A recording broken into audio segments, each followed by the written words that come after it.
Welcome to part 2 of my solo adventure around Morocco. I'm now pushing hard south through Morocco to reach the northern Sahara. The heat is gaining in strength, the air in my face is like a hot hairdryer, and the landscape is arid, dusty, featureless and dry. Nothing lives out here, and you get a distinct feeling of isolation. Occasionally the vague tracks I'm following virtually disappear, but you need faith in the GPS, which keeps me on track.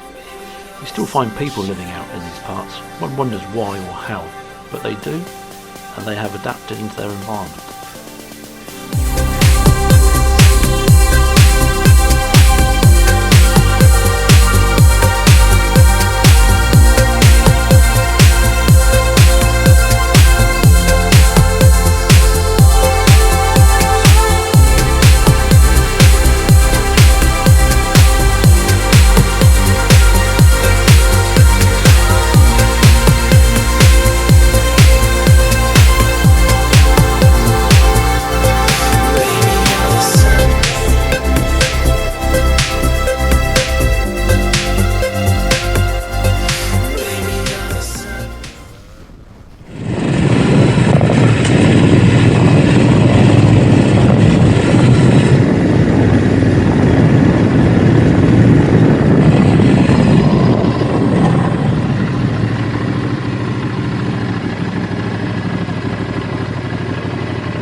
So this was an old abandoned lead mine that was run by the French in the late 1920s up to about 1970. But it's now abandoned as the prices of lead plummeted at the time, and it's been left to ruin. And these are the old dwellings, all abandoned. The desert slowly consuming them. So I'm going to have a little walk around, see what's about. Stiflingly hot. It's up in the 30s again, but not sure if I'm going to find any shade. But yeah, let's have a see what it's all about.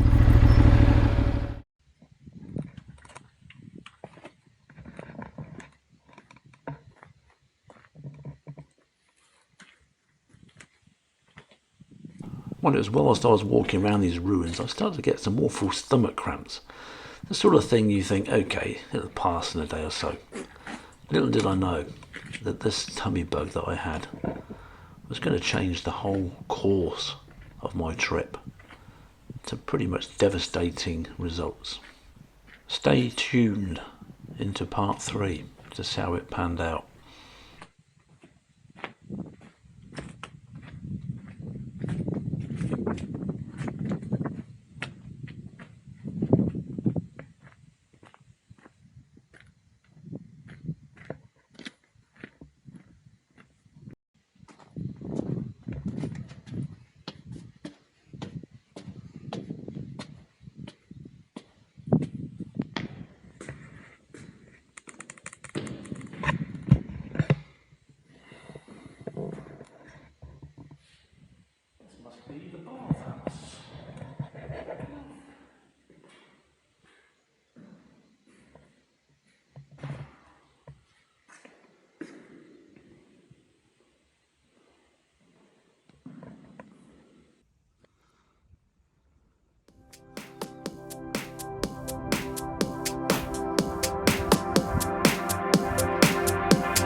Whilst pushing hard towards the Atlas Mountains on what was to be a very long day in the saddle, I find myself with the road closed and a detour. Now when you only have one road to follow, you kind of have to go with it, but I knew it was taking me in the wrong direction. Eventually, whilst in the middle of nowhere, I spotted a group of guys on motorcycles just about to head off across an unmarked trail. Well, not only was it a pleasure to actually meet some very rare fellow Brits, it turned out they were heading for the dunes of the Sahara. They invited me into their group, and of course I took up their invitation to join them. Turns out they were British Forces guys with a full backup of support vehicles, out for some R&R for a week or so. They also had a medic, for which I was extremely grateful, as I began to suffer some terrible stomach cramps.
Tough hot day.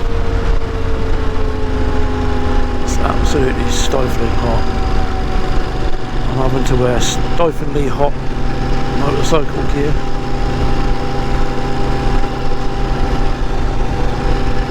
There's just no end of it. The only refreshment I've got is water, and that's hot. Anyway, there's an oasis down there. But yeah, a really strange day because I got a bit lost. The police have blocked up a road and told me to turn left across the damn desert plains. And lo and behold, there's a group of motorcyclists right in the middle of nowhere. So I pulled up and I just said, does this go to Cheddar? The guy was British. He came over, and you're not going to believe this. He looked me in the eye and he says, "What's your name, Des?"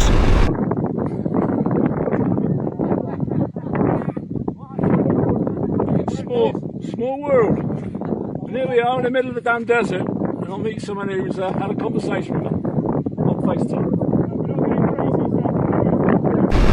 And my chick just hit the floor. What the hell, I'm in the middle of nowhere and this guy just said, "Are you Des?" So I whipped my helmet off and I said, "How the hell do you know me?" But it turned out that I was asking questions on Facebook and he saw the Ducati and he says, "There's not many people around here with Ducatis." I just assumed it might have been you, and it was. So lo and behold, he said, "Come and join our group." So I did, and they went across the plains, all off-road, sort of on-road and off-road, but it turned out to be a group of armed forces personnel who occasionally go out and do these trips abroad. So I joined them, and they're a great bunch of blokes. I didn't have a clue what they were doing, where they were headed, but it was just nice to ride around with a group, and I spent probably the best part of the afternoon riding around with them. But it was so hot. I had actually worn my gear this morning to cross the Atlas Mountains, which I thought was going to be freezing cold. But the temperature since I've left the campsite, it's just got hotter and hotter. So I was absolutely dripping wet. Anyway, I bid my farewells. I said I'm going to move on. I want to get to Merzouga. by tonight, which is another 68 miles. It's now about 4:30, something like that. But they've got to do the same, but I think they're going to turn up quite late. So that's where I'm heading. But I've had to battle the whole day with sickness and diarrhoea. Not so much sickness, but just feeling really drained, nauseous.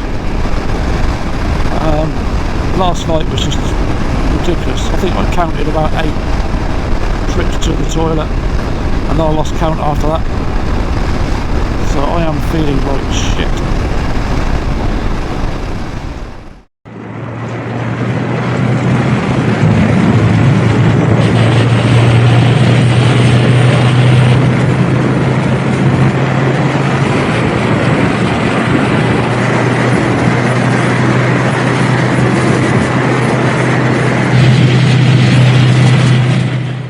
This day had been horrendously long, and I was now really starting to struggle with my illness. Hundreds of miles of hot tarmac now broke into a boring, featureless road as I headed towards Merzouga. It just went on and on and on. But then slowly and surely, through the haze in the distance, I could see my goal. And what a beautiful sight it was. Le soleil est là, et la forêt brille d'une lumière éclatante.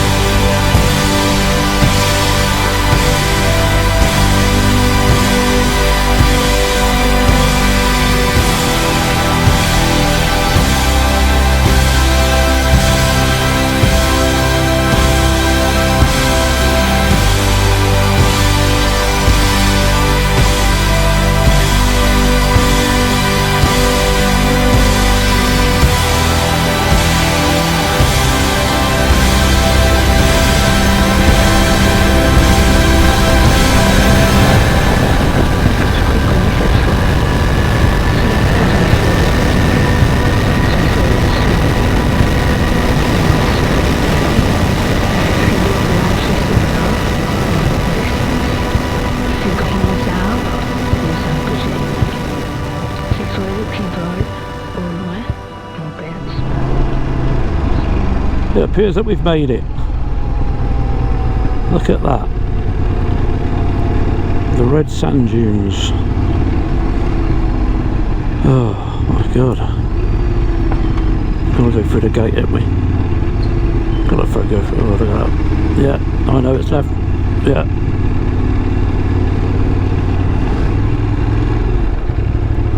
Just want to get a picture. Whew. Beautiful.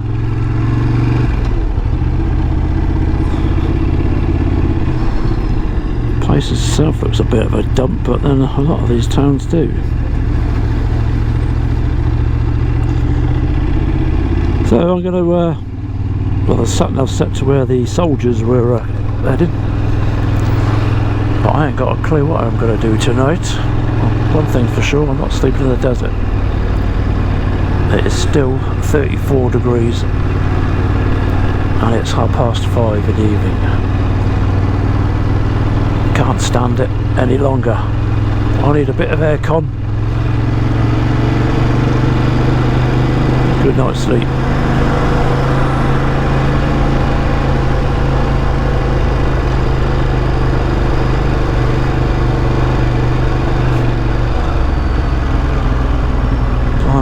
Where do we go from here?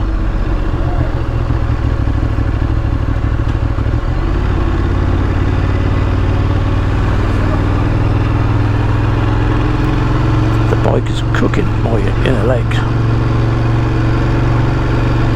One of the things about these DUCATIs, they dissipate the heat right where your thighs are.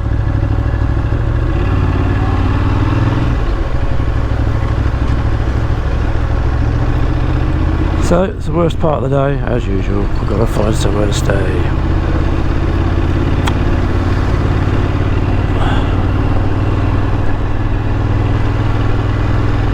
Oh god, look at it. It's a dive. Maybe I'm in the wrong part of town.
The old pull over and have a look job.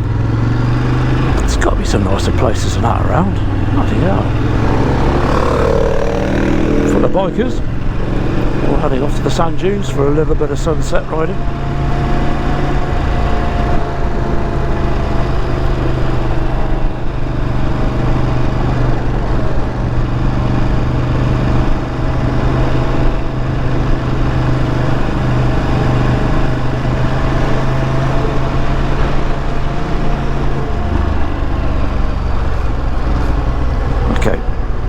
Check out booking.com.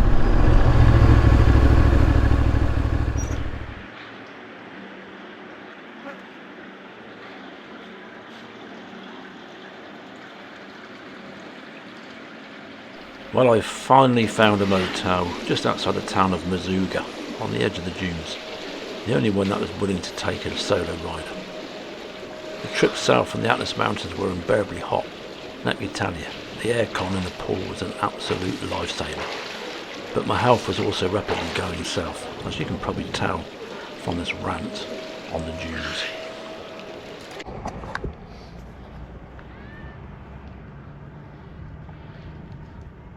Well, here I am on the northern edge of the Moroccan Sahara Desert. I've actually made it here. It was a hell of a drive. Don't want to put anybody off, but that was tough. Dead straight roads, crossing miles and miles of open plain, with pretty much a hairdryer blowing in your face non-stop. Your boots are on fire from the heat of the engine. It was damn uncomfortable. Don't want to put too much of a downer on it, but I don't think I'd do it again. But this is what I wanted to do. I'm on the edge of the Sahara here. I've managed to find myself some accommodation. I was desperate. I was riding around in this pretty much shanty of a place.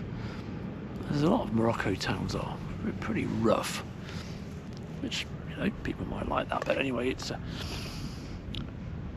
I think they just say it's booked up. They look at you on your own, they think, yeah. I've had a really rotten day as well. I've been bloody ill. I've never felt so terrible. I'm out of breath, lightheaded, I'm thirsty all the time. I've got some kind of dysentery going on, but I'm not in a good shape at all. I can't remember anything. I came out of my room to go to reception and I couldn't find my way back. It was only across the square. But I am absolutely exhausted.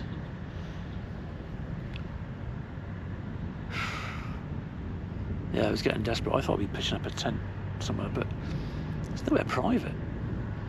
You know, even though we're in the desert, there's people about everywhere. There's cars parked, there's people riding over the dunes. And, yeah, if you pitch up a tent, you might get run over by a bloody Land Rover or something. It's been quite a day.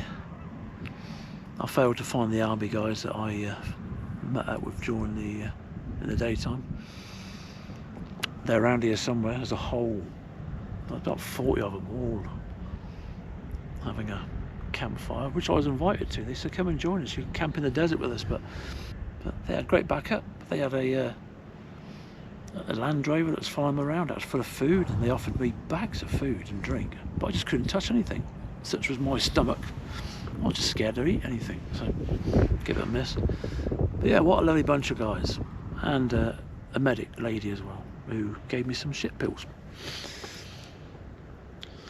So I'm going to have a good sleep tonight. 35 degrees I was on that bike.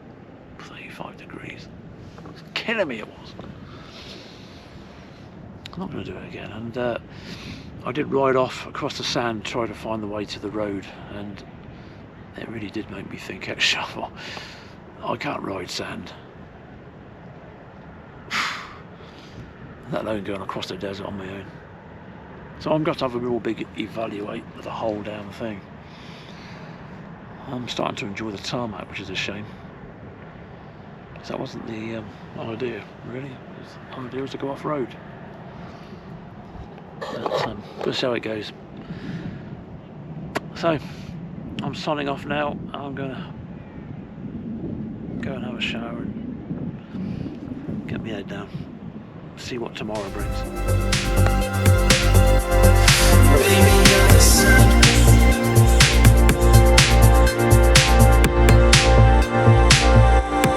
Crawling over me.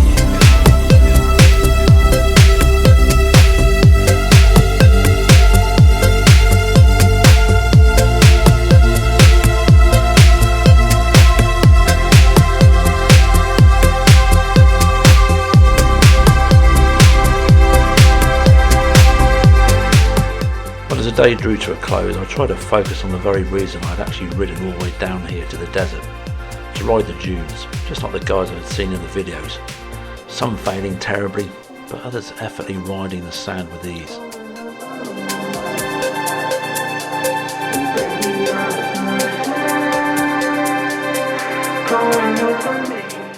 As I sat and watched the other riders in the dunes, I desperately wanted to give it a go, but by now I was feeling terribly weak, and the thought of dropping the bike or getting stuck out there, well, I'd be stuffed.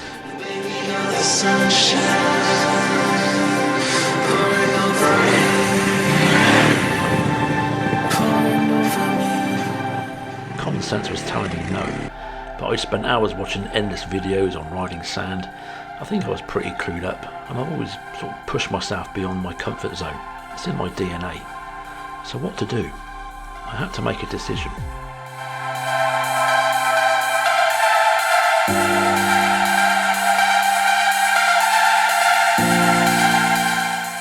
Well, as usual, the DNA won.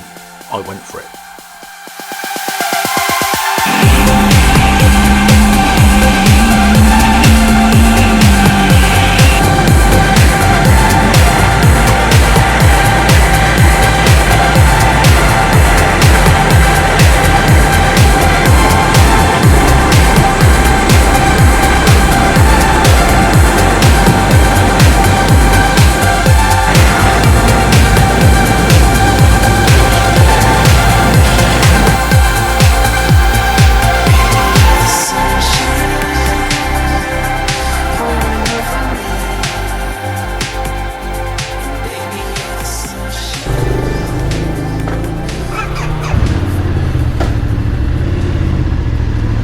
Thing is, I'm not a moped. If I get stuck, I can't turn this bastard around.